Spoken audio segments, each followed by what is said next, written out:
Hi, we're back. It also got too hot for me to stay in the sun with my hoodie. So here I am. Sorry, my warm blood can do that. That came off a little weirder than I thought it would be. I just thought my warm heart can warm situations. Get out of here. So your question, while I prepared the shot, your question for me, good sir, we're on question number 3.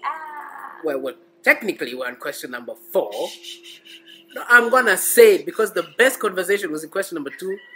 And then this woman. Actually, woman, don't blame And me. her Blame computer. technology. I tried my best. And I even warned you that we would need the whole day just in case I rage quit. So and I have not yet rage quit. So 1 second. Hallelujah. Bombastic side. Hallelujah. For the person who gets the answer wrong, which might be me, so let me Yeah, feel that. You made me feel mine. Did you pour the cap of the lid or something inside? So. It's okay, it's your shot. There you go. Good job. Okay, You go can for tell it. she knows how to pour a drink. Okay, so this is like a multi-layered.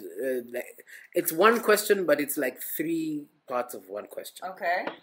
So, this is the question. Okay.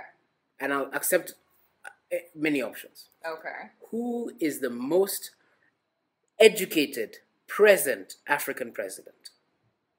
So this is like their current leaders or head of state. I feel like William Ruto because he has a PhD in botany. Mm-hmm. I feel like maybe Kagame, but I'm not entirely sure. I feel like he gives off the pretense of tertiary education, but it could also be that he only got up to secondary school. I actually and don't then know Kagame's school, educational Cardinal history. Fifes. Mm-hmm. Maybe the current president of Liberia, because a lot of them have a tradition of being educated in the West and then coming back with masters and doctorates to then become politicians. George Weah. Again, Do you know why we know George Weah? Why?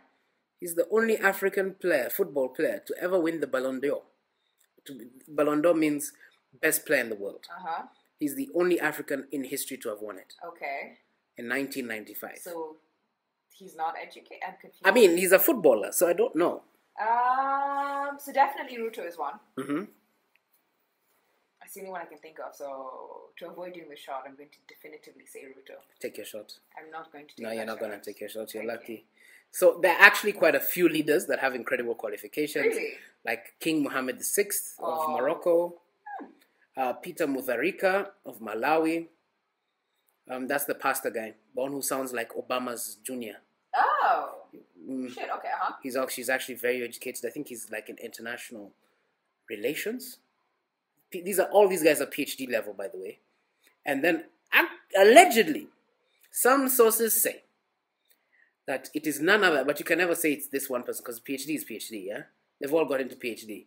It's none other than Dr. William Samoei Ruto. Unfortunately, you're correct. However, it's unclear. So, apparently, this is a fun fact, that William Ruto was the leader of the University of Nairobi choir. I've had that man sing in different events. I don't understand how he made leadership for a choir, but he was the head of the University of Nairobi choir. Mm-hmm. I mean, I don't want to throw shade, but I feel like I must ask, because I've also heard him sing.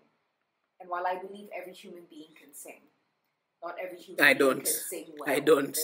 Okay, fine, fair. Right? Mm-hmm. So it makes me wonder, what is the quality of the University of Nairobi Probably he was choir? just a school leader. I mean, he was just involved in everything. He was also the chair of the Christian Union. So he was just everywhere.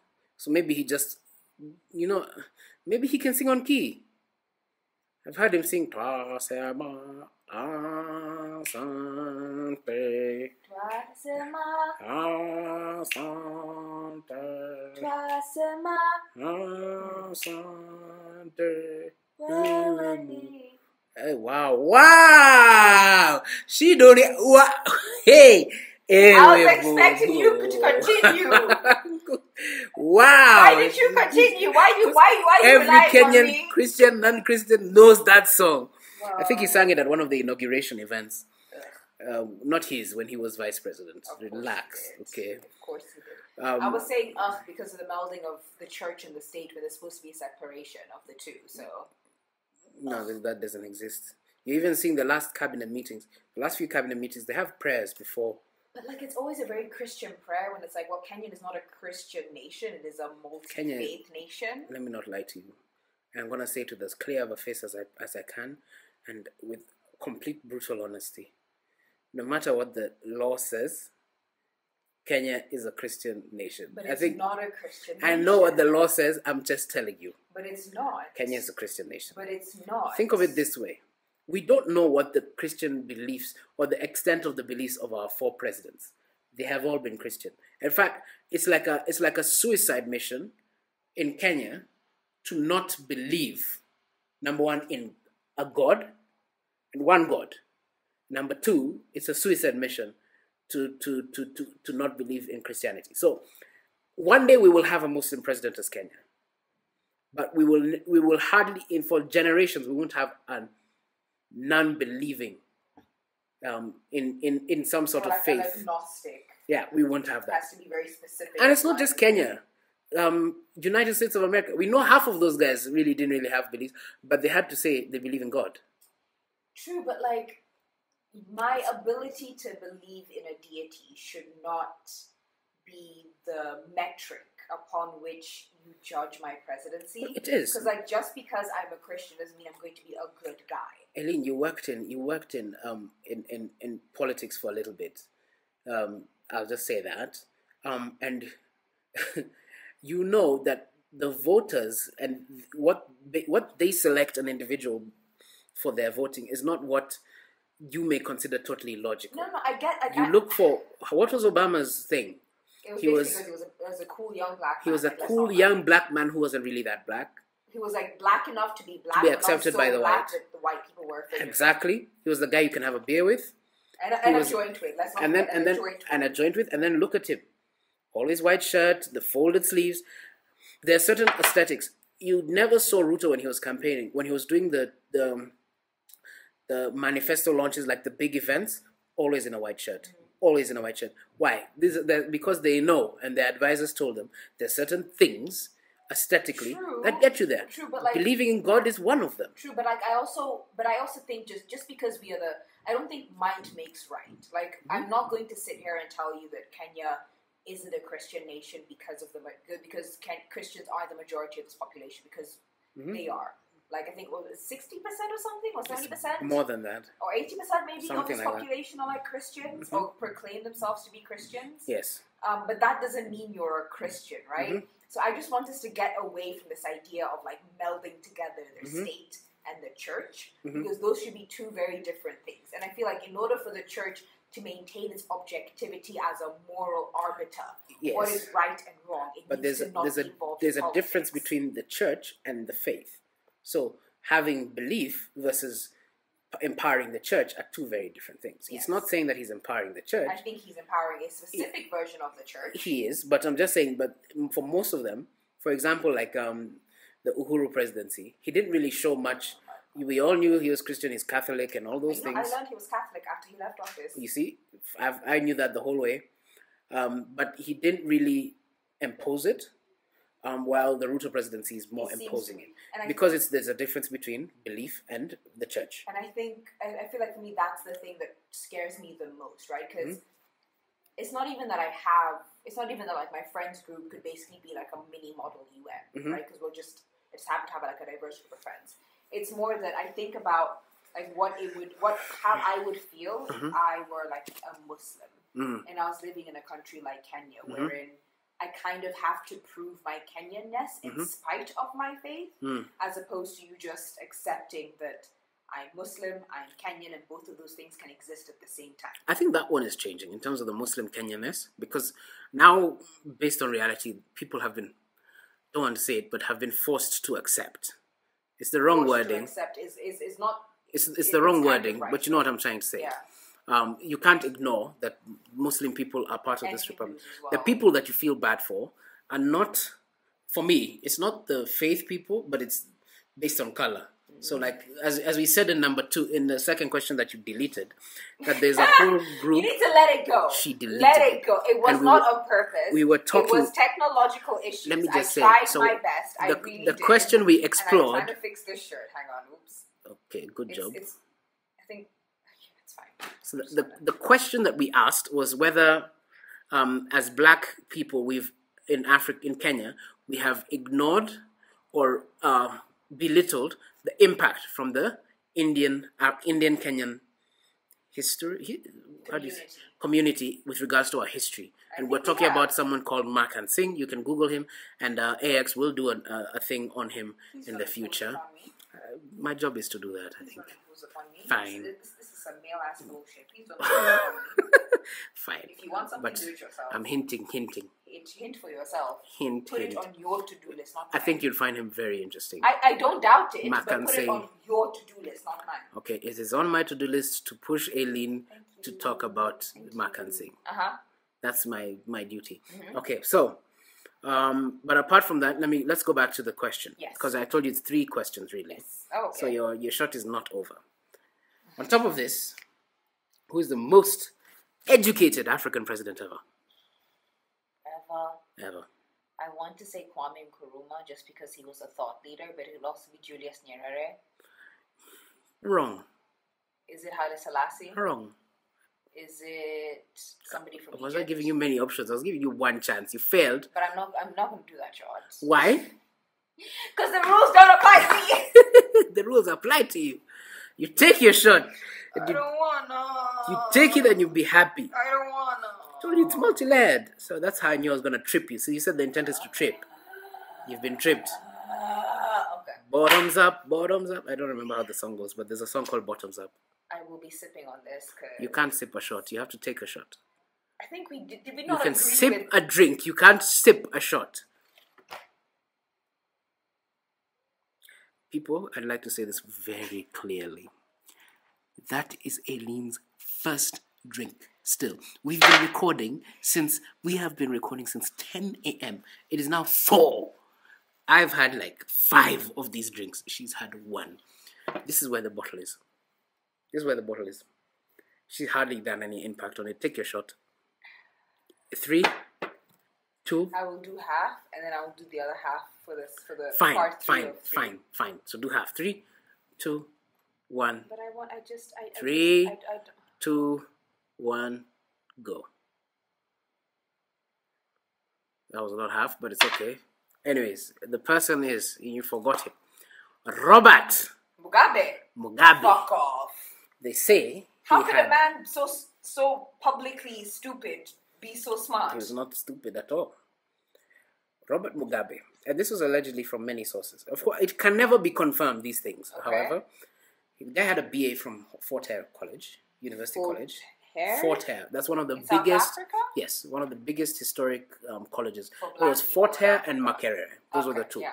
So Fort Hare, he had a BA. He had a B.Admin and a B.Ed from the University of South Africa. Oh. He has a BSc. Shit. He has a Bachelor of Law, which he got when he was in prison.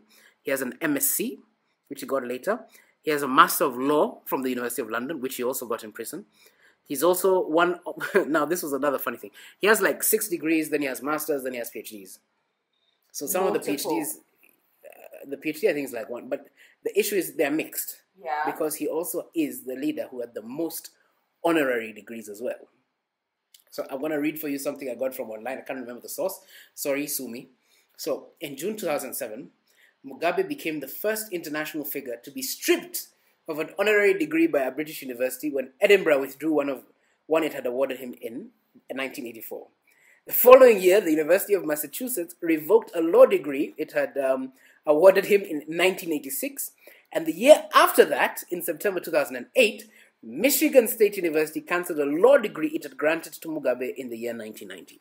So he had all those degrees, which are not disputed, but he had so many honorary degrees, then when he became bad boy to the West, they all revoked them. So there you go. Mugabe, the man you saw sleeping in law things, was actually extremely educated. Sleeping. So, like, the reason I call him stupid is that, and this is my primary gripe with corruption in Africa, is that he kind of forgot that in order for you to keep on getting money, you kind of need your economy to grow as well. Mm-hmm. You need to create a state of affairs that not only enriches yourself, but allows you to enrich yourself by enriching others. like a multi-level marketing scheme. The hard thing about Mugabe first and foremost was the radical choice. Most African countries, between the options that came, normally it was the less radical one that became the first leader. Mugabe was actually the more radical guy. There was another guy, I think he was a pastor, can't remember I'm shaky on the history of Zimbabwe, who was the forefront person to become the leader. So Mugabe wasn't the one. But when he became the leader, he pushed a vision, which he had, which was that black people would hold the majority of land.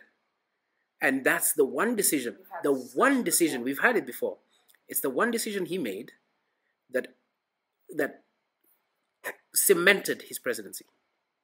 The reason he couldn't make his country grow anymore is not that he didn't want to, is that because of the way Africa is, you're dependent on international actors, and the international actors barricaded themselves. Fair enough. Thank you for calling me out. Fair enough. Yeah. So I wouldn't say it's because he's dumb. I'd say he had no option.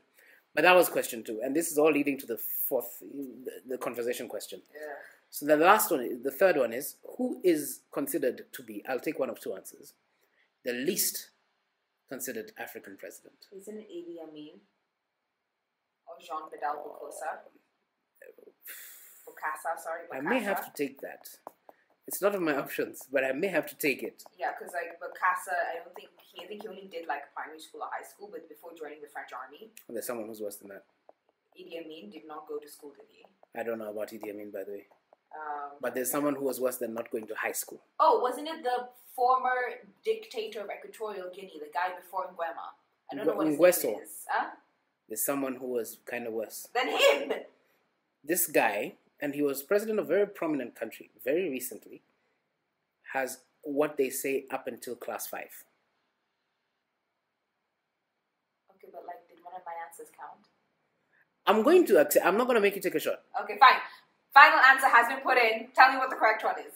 That's all I cared about. Go on. Jacob Zuma. Fuck off. No. Yeah. Jacob Zuma, they say, they can only find his education up until class 5. Okay, my question to you then is this. Do you need to be educated to be a president? That was literally my question for you. It was literally that. Like, how much of a role should education play in becoming a president? Because my options were, you have people like, what you explained were the military options, like Idi Amin. You also have Salva Kiir, people who didn't really need, or they got education in a different way. Yeah.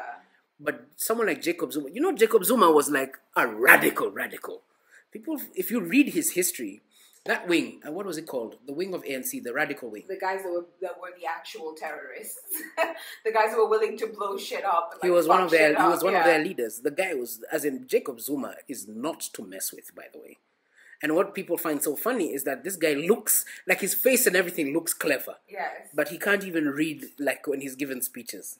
He doesn't know how to pronounce words. You should watch Trevor Noah making fun of him. Then Funniest thing ever. Then I suppose then the question is like, I think then what is a president, right? Because I don't think a president has to be intelligent. I think they do need to have wisdom, though. Yes. I think they need to have an ability to balance and hold divergent opinions and find the right way forward. I feel like they need to be very good communicators. Absolutely. They need to be excellent delegators. And they need to have like a very finely attuned character. Like doesn't that come with education? So that means you don't really agree. So you don't really agree that, for example, Kenya has the basic minimum. I think it's a degree. Yes, it's a degree. But you don't think that's necessary? I do think it's necessary in that if you're going to read policy documents that are very heavily jargoned, because I've been going through them a lot in the last couple of weeks, you need to be able to understand what is being said, right? Because I once read a policy. But you can also have people who explain it to you. But even you need to make sure that those people are. Like, how do you know those people know what they're saying? Right? Like, you don't want to rely upon their expertise alone. You need to also understand, this sounds right, this does not sound right. You need to understand, like, where the biases might exist in the research or in the writing or in the way the information is being presented. So I think having a college education allows you to discern between those, like, the different modes of presentation, the biases, correlation versus causation, like, all these things. But I don't think. But if there's another way for you to get that knowledge, then fuck it. Let's go for it. Yeah. What do you think? I think there's benefits of education. Okay. But funny enough, I kind of agree with you that, like, what are the requirements of a president? A president is normally a unifying figure. You have to be a leader who can bring people to a table. You have to command respect, not just from your people, but from external people. Yep. So, with those things, maybe education doesn't play a role. However, understanding the nuances of issues, especially in this bureaucratic, democratic world, where everything is so complex, and people like using big English, guilty party Aileen, that it's important to have some level of education. Yes. Does it correlate with your being effective? No. That's the question. Because you have people like, as I close, before I let you in, like Kwame Nkrumah. Yes. Kwame Nkrumah was considered a scholar. Apart from, the scholars didn't really see him as a scholar, but he considered himself a scholar. At least not in his time, yeah. Yeah. He considered himself a significant scholar.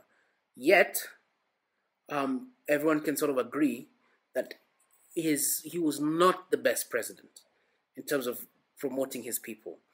And it's so many examples. You have so many people of very sharp people, or people with very significant education not doing very well. Then you have people who didn't have much education. Who did the most. We have no idea what Thomas Sankara's education was. We have no idea who Jerry Rawlins' education was. But they did such a great thing for their people. So I guess it's up in there, sadly. I think, because the person I keep going to as a really good archetype of a very educated leader who did not make the most of his education, or rather made the most misuse of his education, is Jomo Kenyatta.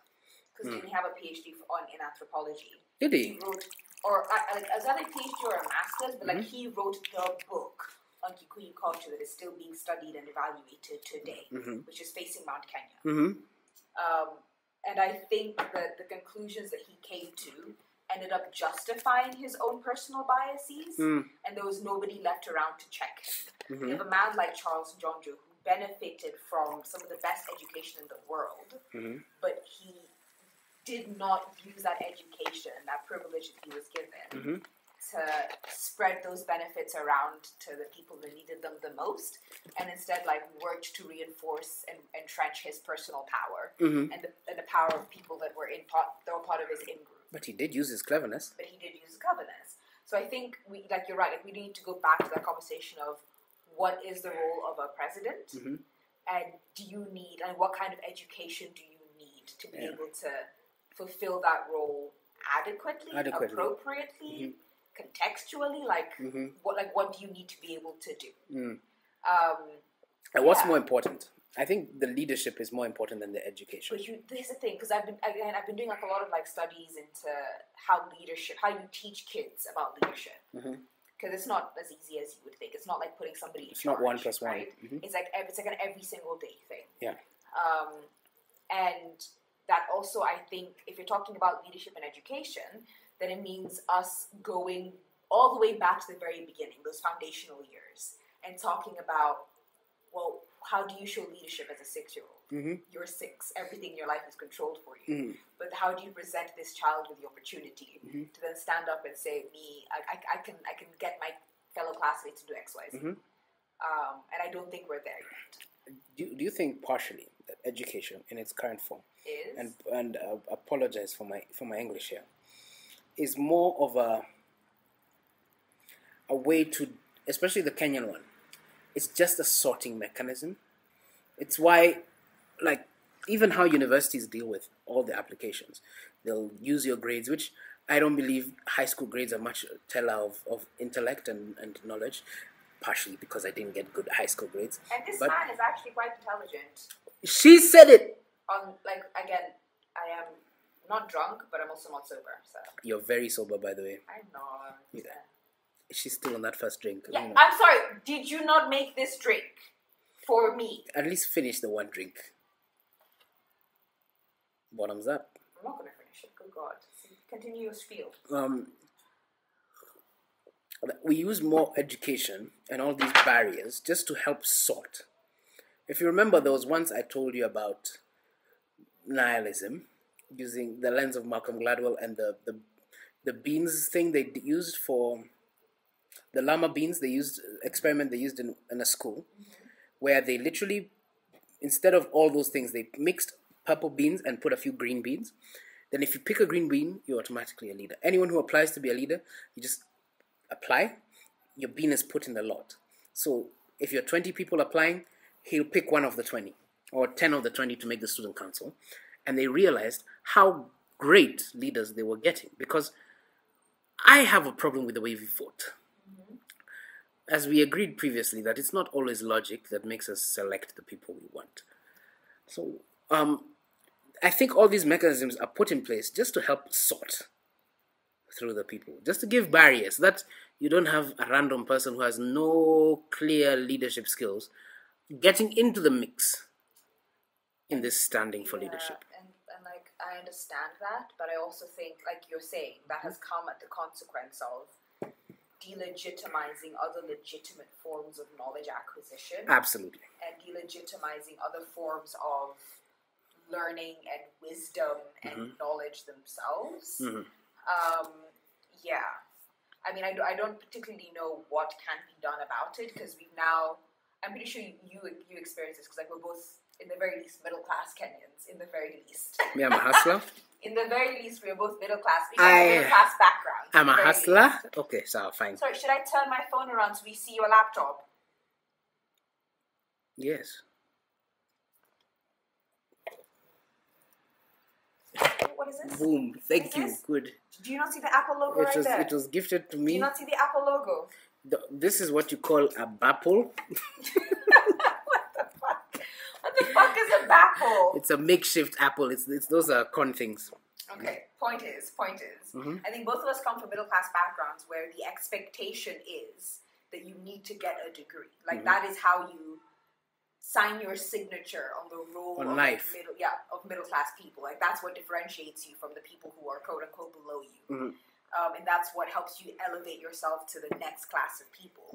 I think that comes from like a very colonial mindset, right? Of like the only way the white man would ever respect you is if you became like them. Which meant abandoning your own ways of doing things, your own ways of knowing, your own ways of learning. And now we are grappling with this crisis of, we want to not necessarily go back to what we were, but we want to remember that knowledge. We want to remember those traditions and figure out a way to evolve them into the present. But we are so stuck in this present mindset of valuing specific types of knowledge that we can't do that.